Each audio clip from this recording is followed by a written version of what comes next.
working to connect a region of over 600 million bridges between our lands.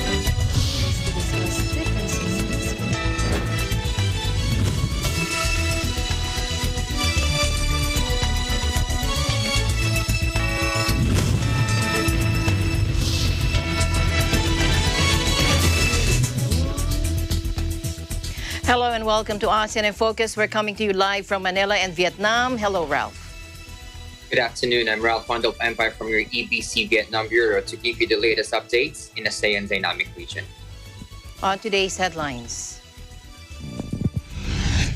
Presidential bet former Senator Ferdinand Bongbong Marcos Jr. maintained his lead as the top candidate likely to win in the May 9 polls in the latest Pulse Asia survey released a week before the national elections.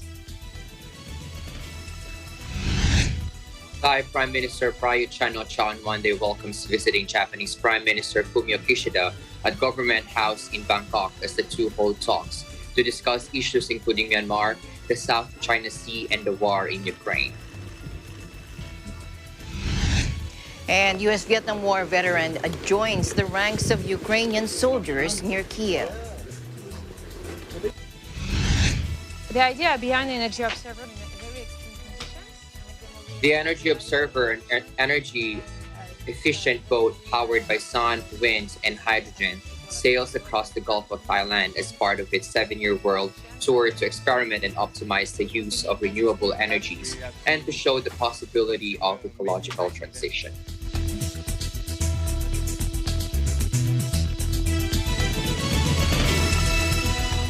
First in our news, Davao City Mayor Sara Duterte remains to be the top vice presidential bet for the May 2022 elections, garnering 55% of respondents in the latest Pulse Asia survey conducted from April 16 to the 21st.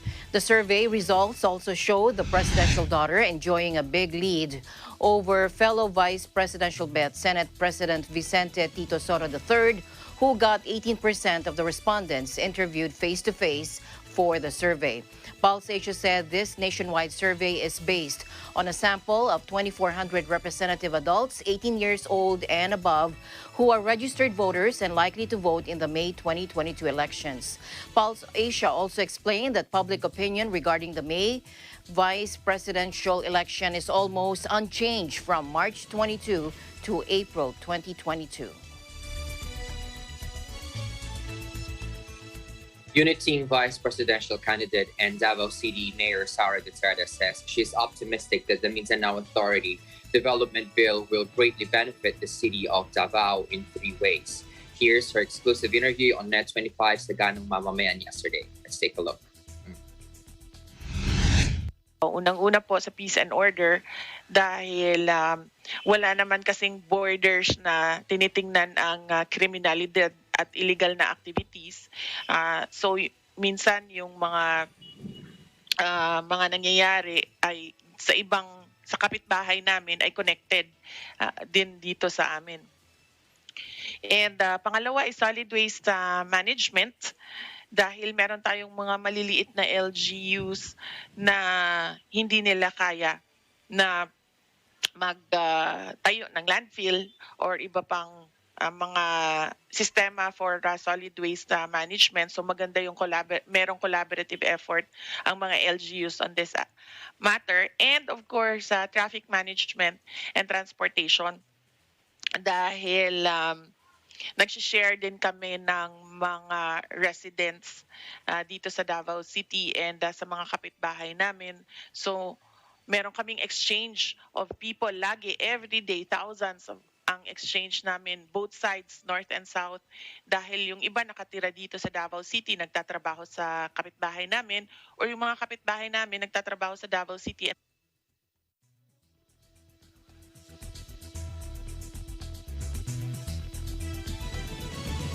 Meanwhile, presidential bet former Senator Ferdinand or Bongbong Marcos Jr. maintained his lead as the top candidate likely to win in the May 9 polls in the latest Pulse Asia survey released a week before the national elections. With a 56% rating, Marcos Jr. had a wide lead over survey runner-up Vice President Leni Robredo, who only got half of the former senator's percentage at 23%. The survey period was from April 16 to the 21st, using face-to-face interviews nationwide on a sample of 2,400 representative adults 18 years old and above who are registered voters and likely to vote in the May 2022 elections. The survey firm also said that Marcos Jr. registered majority voting figures in most geographic areas, which is 54% to 67%, and all socio-economic classes, which is 56% to 57%. Robredo remains as a distant runner-up, with 23% of those surveyed who are likely to vote for her come May 9 national elections. Pulse Asia also noted that there was a 9 percentage point increase in Robredo's numbers in Metro Manila, but she also had a 6 percentage point decline in the rest of Luzon from March 2022 to April 2022. The survey firm also said these movements fall short of being significant given the relevant error margins for these subgroupings. As for the other presidential candidates, the percentages range from 0.1% for former Defense Secretary Norberto Gonzales and Attorney Jose Montemayor to 7% for Senator Manny Pacquiao, who noticeably had higher numbers overall than Manila Mayor Francisco Isko Moreno Domagoso, who only got 4%. In other news, Thai Prime Minister Prayut Chan-o-cha on Monday welcomes visiting Japanese Prime Minister Fumio Kishida at Government House in Bangkok as the two hold talks to discuss issues including Myanmar, the South China Sea, and the war in Ukraine. To help Thailand recover from the COVID-19 pandemic fallout, Kishida announced that Japan will extend around 50 billion yen, or equivalent to $385 million in loans, and 500 million yen in grant aid. The two prime ministers also signed agreements on financial cooperation and transfer of defense equipment as the visit coincides with the two countries' 135th anniversary of diplomatic relations. Prayut expressed hope that the just signed pact will help promote Japanese investment in the Thai defense industry, adding that the two leaders agreed on the need for bilateral relations to be elevated to comprehensive strategic partners. Japan already has such deals with other ASEAN members, including the Philippines, Vietnam, Malaysia, and Indonesia. According to the Japan Times, Japanese Prime Minister Fumio Kishida and Thai Prime Minister Prayut Chan-o-cha also agreed during their summit to work closely in extending humanitarian assistance to Ukraine and its neighbors. Russia's invasion since February has sent over 5.5 million people fleeing the war-torn country. Thailand is the third Southeast Asian country after Indonesia and Vietnam in Kishida's tour of the region as he seeks to coordinate efforts with his counterparts in responding to the crisis in Ukraine. Thailand last month abstained in a vote to suspend Russia from the UN Human Rights Council. And we now go to the war in Ukraine. Although the evacuation of civilians from Mariupol is underway, it is very fragile and can fall apart at any given moment. That according to the Ukrainian Foreign Minister Dmytro Kuleba during a press conference with his Danish counterpart in Kiev. Let's listen in. Evacuation as it is underway. All I can say is that so far I can commend tireless efforts of the United Nations and the International Committee of the Red Cross for making it happen. But everything is very fragile. Things can fall apart at any given moment, so it's better to wait until evacuation is over. At the same time, I would like to emphasize that this evacuation effort covers only civilians, and we still have Ukrainian defenders who, including severely wounded Ukrainian soldiers, and their lives should not be left at the discretion of Russian army. Они отстали, по-моему, целый месяц. Амсалили. Все рынки разбиты, все магазины разбиты. Все аптеки разбиты, ни лекарства, ни еды, ничего. Дети, ой, не переживайте такое, как мы. The United Nations said earlier that a safe passage operation was going on at the Azovstal plant, the last holdout in the port city that has endured a Russian blockade since the conflict began on February 24, while the International Committee of the Red Cross said it was currently participating in this operation. Russia's defense ministry gave a lower figure of 80 civilians, adding those who wished to leave for areas controlled by the Kiev regime were handed over to UN and the ICRC. Neither the UN or the ICRC have said how many civilians they are transporting, and it wasn't immediately clear why the sides had given different figures. But there are more still trapped after the Red Cross and the UN called off the evacuations because of constant Russian shellings. Russia on Monday launched a fresh assault on the critical Ukrainian port of Odessa. After failing to take the capital Kyiv, Moscow has shifted its 2-month-old invasion to largely Russian-speaking areas and has stepped up pressure on Odessa, a celebrated cultural hub that is a crucial port on the Black Sea. Odessa City Council said that a Russian strike hit a residential building housing 5 people. The council said on Telegram that a 15-year-old boy was killed and a girl was hospitalized.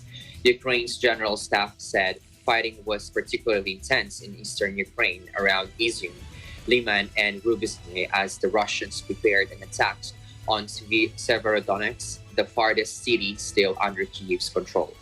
In Liman, relentless shelling has reduced hamlets around the city to rubble. And all these come as U.S. Speaker of the House, Nancy Pelosi, made a surprise and secret visit to Kiev. Let's take a look.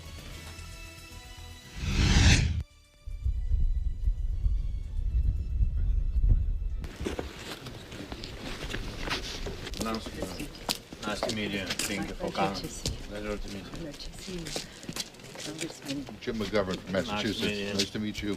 Thank you very much. You're here. President, Hi good again. to see you again. Yes. You're welcome. Суверенітет і територіальну цілісність. Я вам вдячний за, по-перше, за цей сигнал потужної підтримки України, потужної підтримки Сполучених Штатів, народу Сполучених Штатів, Конгресу і двопалатної підтримки, і двопартійної. Цей сигнал високо ціную я як президент, наша команда і народ України. Це говорить про те, що Сполучені Штати є сьогодні дійсно лідером потужної підтримки України в часи війни проти агресії Російської Федерації. We believe that we are visiting you to say thank you, freedom, and that your fight is a fight for everyone. Of the United States of America.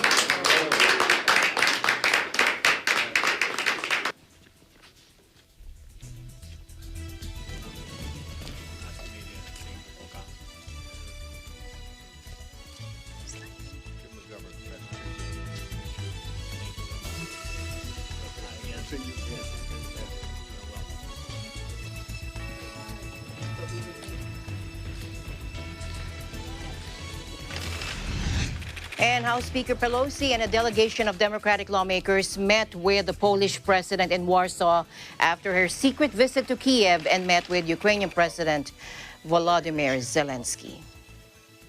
Euro-Atlantic ties.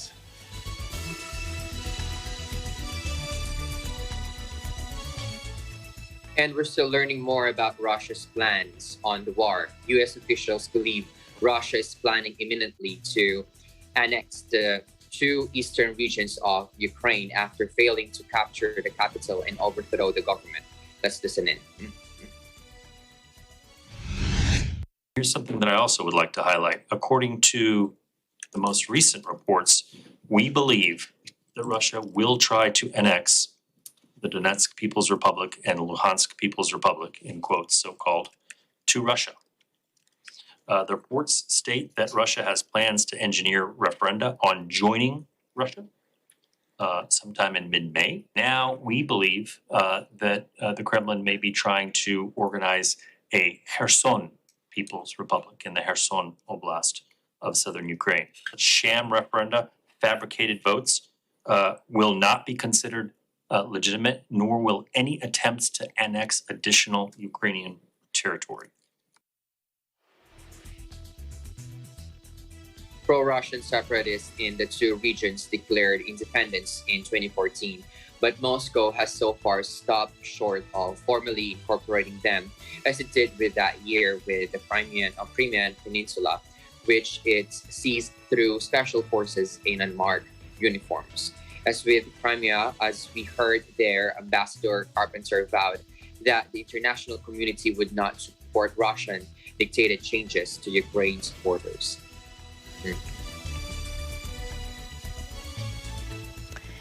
In a related news, just before he left New York for the war in Ukraine, an American Vietnam veteran, Stephen Straub, had the country's blue and yellow flag tattooed on his arm along with the words, "Free Ukraine." This 73-year-old arrived in Ukraine in the middle of March as Russian forces were encircling major cities and closing in on the capital, Kiev. Take a look.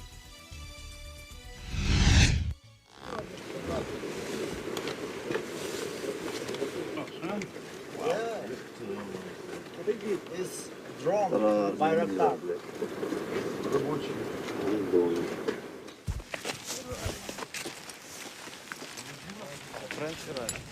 It's amazing. In Vietnam, we had to worry about landmines. You know, we hit landmines once in a while, but nothing like this. This is incredible.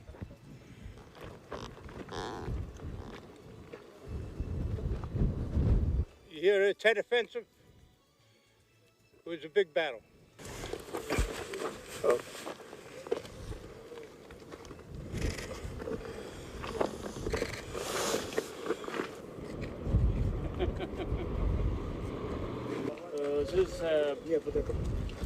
This one is it was.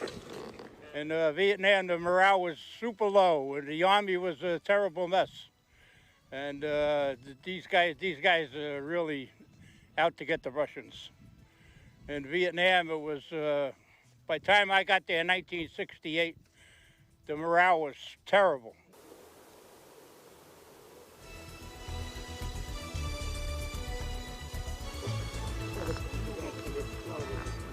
Вон туда будет.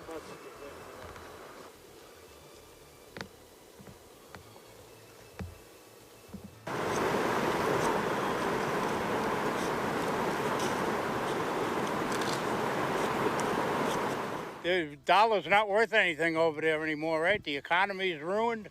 I don't know. I think Putin must be crazy. He's ruining this country. He's ruining his own country too.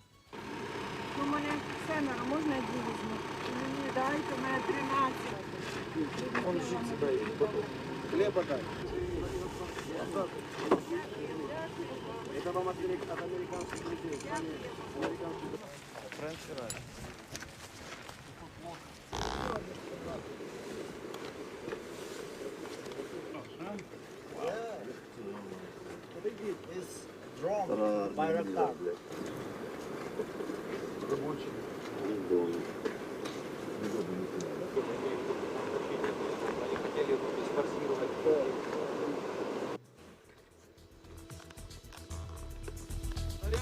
And the news continues here on ASEAN in Focus. We'll be right back.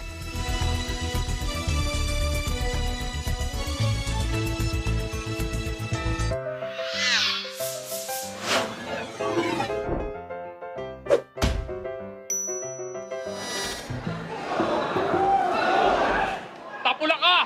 Saputi ako! Larga! Pula! Sa puti! Anong kaguluhan to? Masama ang sugal! At eleksyon ngayon, kaya bawal yan!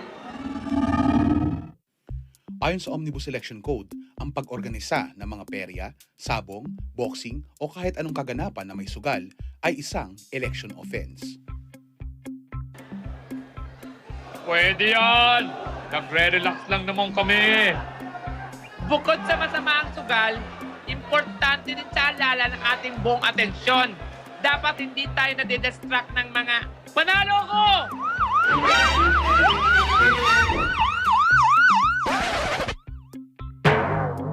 pakawalan niyo ako. Hindi na ako uulit. Ako si Mr. Bawal na nagpapaalala sa inyo na ang sugal, election man o hindi, huy! Bawal yan!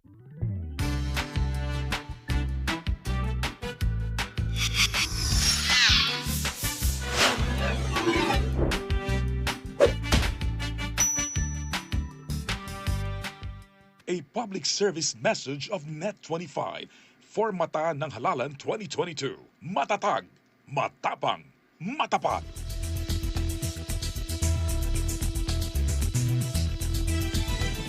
And here's an update on the fire that broke out yesterday in Quezon City. 3 children were among the 8 killed in a fire that ravaged a village. Village A and Village B in Barangay UP Campus Diliman, Quezon City, Monday morning. City Social Services Director Fem Macale said in an interview that the local government will shoulder the funeral expenses of the victims and will provide food and financial assistance to the affected families. The 3 minors who died were aged 10, 8, and 3. 3 are senior citizens aged 79, 69, and 65. And the other 2 were 57 and 32 years old. An additional report from the Bureau of Fire Protection said 3 others sustained injuries. The incident was reported at 5:20 a.m., declared out by 7 a.m. Senior Fire Officer Greg Bichayda said the houses consist of light materials, and when the fire broke out, people were shocked. He also said the victims were trapped inside their homes as the fire spread so quickly. More than 13 million people live in the densely populated capital, with tens of thousands in overcrowded slums where fires are common. Many of the residents have fled rural poverty to live in Manila, where there are more jobs. In other news, in Asia, a woman was pulled out alive Tuesday from the rubble of a building that collapsed 4 days ago in central China, state media said, calling the rescue a miracle. The commercial building in Changsha City, Yunnan Province, which housed apartments, a hotel, and a cinema, caved in on Friday, sparking a massive rescue effort with hundreds of emergency responders. The Communist Party-run People's Daily said the woman was conscious and able to talk to rescuers through a small hole before being rescued, and said her vital signs were stable. The search and rescue operation was ongoing Tuesday at the site of the disaster, which left a gaping hole in a dense streetscape. At least 14 were people still known to be trapped in the rubble, while no contact had been established with 39 others.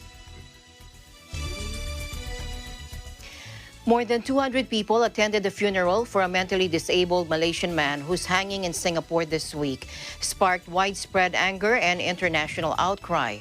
Nagenthran K. Dharmalingam, convicted of trafficking a small amount of heroin into the city-state, was executed on Wednesday after more than a decade on death row. Supporters say he had an IQ of 69, a level recognized as a disability, and was coerced into committing the crime.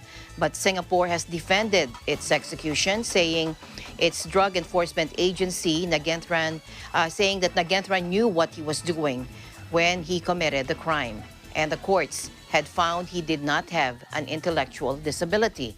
Singapore resumed executions last month after a hiatus of more than 2 years, and activists fear authorities are set to embark on a wave of hangings.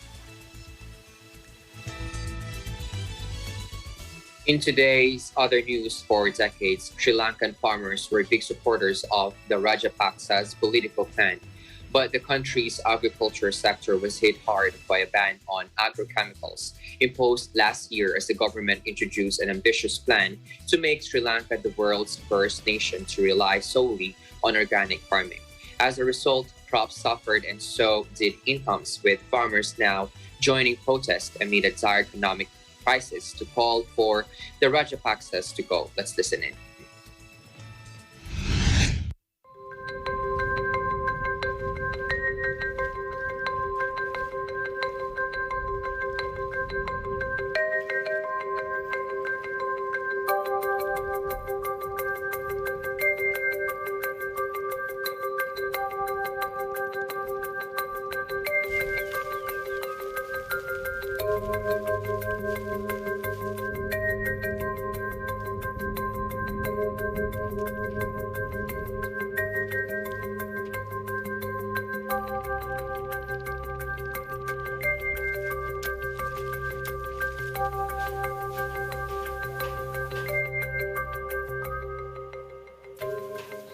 රසායනික පොහොර යොදලා අපි ගොවිතැන කරනකොට මීට පෙර, ඒ කියන්නේ ගිය කන්නට පෙර මේ සාමාන්‍යයෙන් අපි අක්කරයකින් කිලෝ 3000ක් අපි අනිවාර්යයෙන්ම අපේ හැම ගොවි මහත්මයෙක් අපේ ගොවි මහත්තු කිපේ මෙතන ගෙන්නන්න වුණා පුළුවන් මට මේ වෙලාවේ මේ ලබාගෙන තියෙනවා.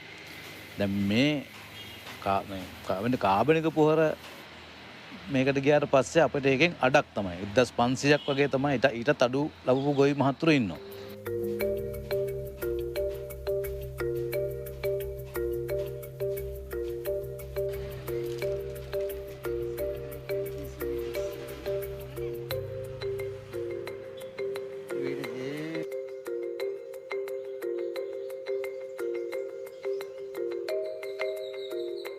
දැන් ඉතින් අපි කලකිරීමකින් තමයි ඉන්නේ.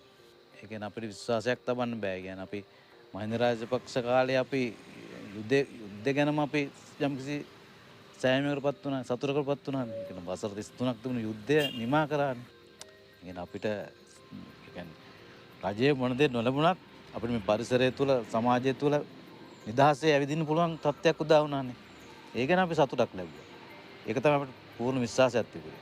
නමුත් ඒක මේ මැතිතුමාගෙන් කාලයෙන් පස්සේ කලකිරීමකට ලක් වුණා.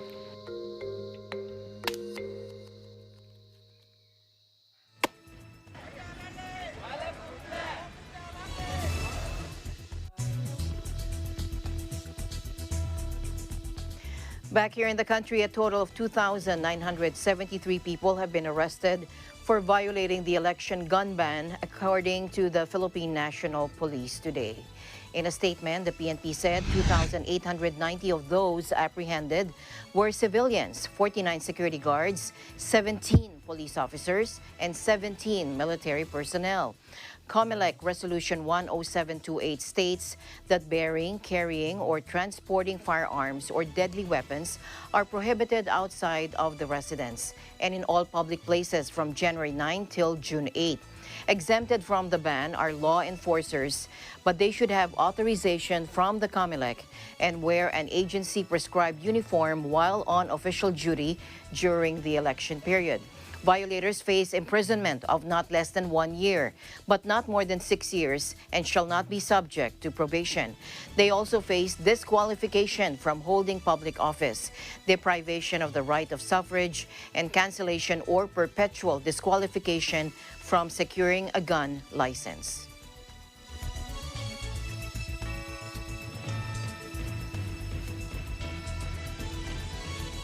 And less than a week before the May 9 elections, President Duterte has reiterated that he is not bent on endorsing the candidacy of any presidential candidate. In his tape Talk to the People, the president dismissed speculations that he might announce his support for his preferred successor in the coming days. Take a look. Ulitin ko, you better disabuse your minds about getting into guesses and assumptions. Wala akong kandidato pagka-presidente ngayon hanggang Disyembre para ano ninyo na wala kami, and even the cabinet. Hindi ko naman sila pinagbabawalan, but I requested the cabinet at the start of yung cabinet meetings natin na sinabi ko, kung maaari lang, kayo mag-remain neutral lang rin. Kung may kandidato ka, just keep it to yourself and vote. But let us avoid endorsing any candidate so that there will be no second guesses or implications that we are supporting this candidate or that candidate. Kaya nga tayo dito, inaasahan ng mga tao na tayo ang mag-guarantee ng peaceful election. At towards that end, importante that you are freed of the suspicion that you are for this or for that. Kasi alam mo, ang presidente is president. And yung mga senador meron ako. Local candidates, of course. Pero sa ibang wala na.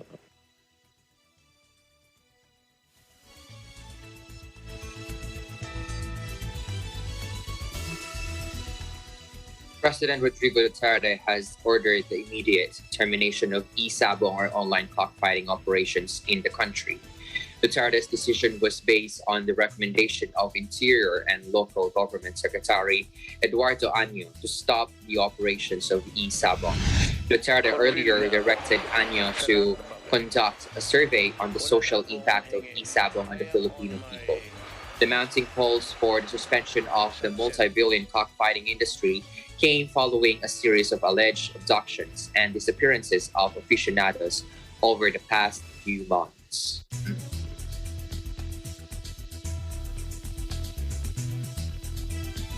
Asia stocks mostly fell today as markets brace for a sharp U.S. interest rate hike and similar moves by other central banks as they struggle to control inflation, with traders increasingly worried about another possible recession. Surging prices, moves to tighten monetary policy, China's COVID lockdowns, the Ukraine war, and a stronger dollar have come together in recent weeks to cause a massive headache for investors, sending them running to the hills. All eyes are on the conclusion Wednesday of the Federal Reserve's two-day policy meeting, where it is expected to lift borrowing costs 0.5% points for the first time since 2000. However, while officials see a hawkish move as necessary to control a 40-year high inflation while still allowing for economic growth, there is a growing unease that they could knock the fragile pandemic recovery off course and even cause a recession. Hong Kong returned from a long weekend break to lead the retreat, shedding more than 2% at one point before paring those losses following more than 4% surge Friday. Sydney also fell ahead of an unexpected interest rate hike by the Reserve Bank of Australia later in the day, while Taipei and Wellington were also down. Still, Seoul edged up slightly. Tokyo, Shanghai, Mumbai, Singapore, and Jakarta were closed.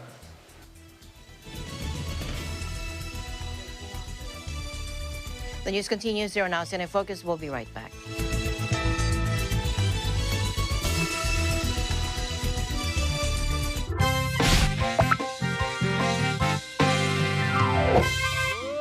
Nakalimutan mo na naman yung payong? Saan mo naiwan?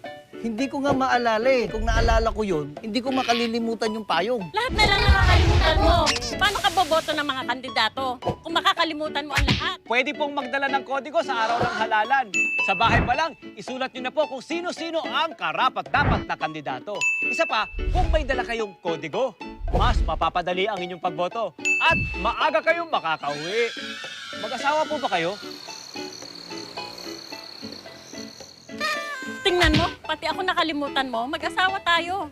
Eh, yan pala yung payong mo. Hep, hep! Bago po kayo magdiskusyon, mabuti pa bumili na lang po kayo ng balot sa akin. Malay niyo po, pati po first kiss. Maalala niyo po, nakakain ng balot. Halika nga, kumain na tayo ng balot. Para sa karagdagang kaalaman, makipag-ugnayan lang sa pinakamalapit na barangay o bisitahin ang COMELEC website. A public service message of Net25 for Mata ng Halalan 2022. Matatag, matapang, matapat.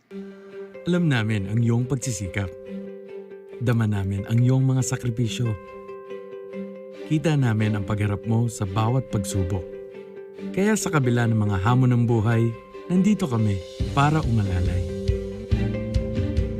Kasi katulad mo, gusto rin namin ang magandang bukas para sa kanya. Hatid namin ang dekalidad na edukasyon at makabagong pasilidad sa abot kayang halaga. Kaya huwag ka na mangamba. Sasamahan ka namin tuparin ang mga pangarap niya.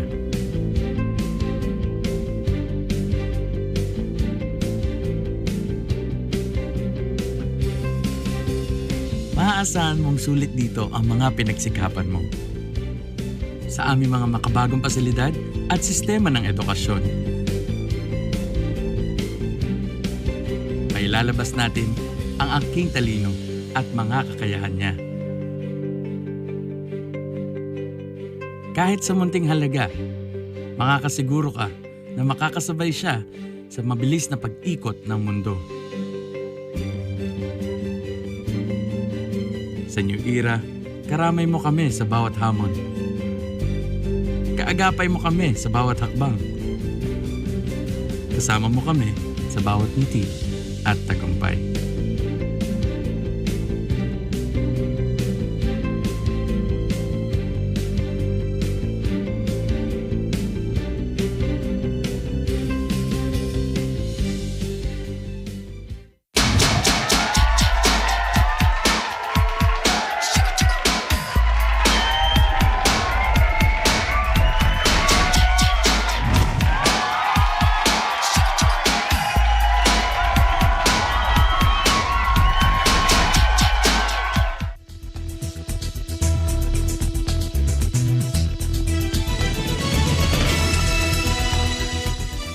The Energy Observer, an energy-efficient boat powered by sun, wind, and hydrogen, sails across the Gulf of Thailand as part of its 7-year world tour to experiment and optimize the use of renewable energies and to show the possibility of ecological transition. Let's listen in. The idea behind Energy Observer is to test all the technologies existing in terms of renewable energies and clean way of storing this energy, test them in very extreme conditions and make them more reliable, efficient, and eventually affordable to, let's say, as much people as possible, and develop new solutions for energy transition at land and at sea as well. We believe that it's really important to mix energies together and make them work together. So on that boat, we have 3 sources of renewable energies. We have solar, we have wind, and we have hydropower. And we have 2 ways of storing this energy. We have battery system, and we have hydrogen as a way of storing this energy. So hydrogen that we make out of seawater. So we produce it on the boat itself. So today we're in Thailand, and this is the 71st stopover for Energy Observer. We still have 2 years until the end of our odyssey, the final stop being in Paris for the 2024 Olympic Games. Many sources of renewable energy we have enable us to use, to always have a source of energy. We have wind if it's windy, solar if it's a day and not cloudy, but if we have none of them during night or I don't know when, we can use hydrogen to prolonge to be able to have still energy. The main difficulty in the Gulf of Thailand. So no sun too much current, and so for that we have to consume many hydrogen.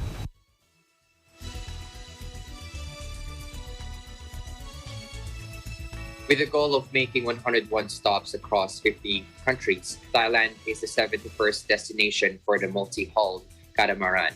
This ship, powered by the energy of the sun, wind, and hydrogen, has been traveling the planet's seas since 2017 on a world tour to experience the use of renewable energies and show that the ecological transition is possible. This ecological catamaran still has 2 years to go before completing its trip around the world.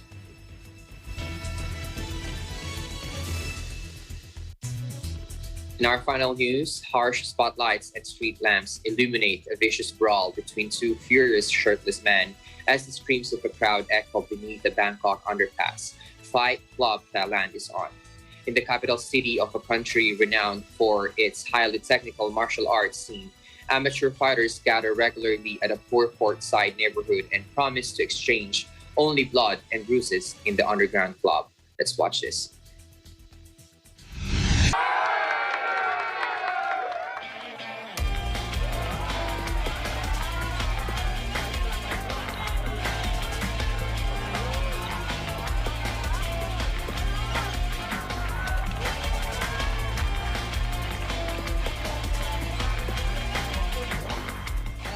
พี่มันสนุกดีมันอีกแบบนึงอะพี่ต่อยกันในรูปแบบในกรงอะไรอย่างเงี้ยมันตู้คอนเทนเนอร์มันดีอะพี่ดูตื่นเต้น My hand shake, my knee shake also, but when I go out on the center, I feel good.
Ouch.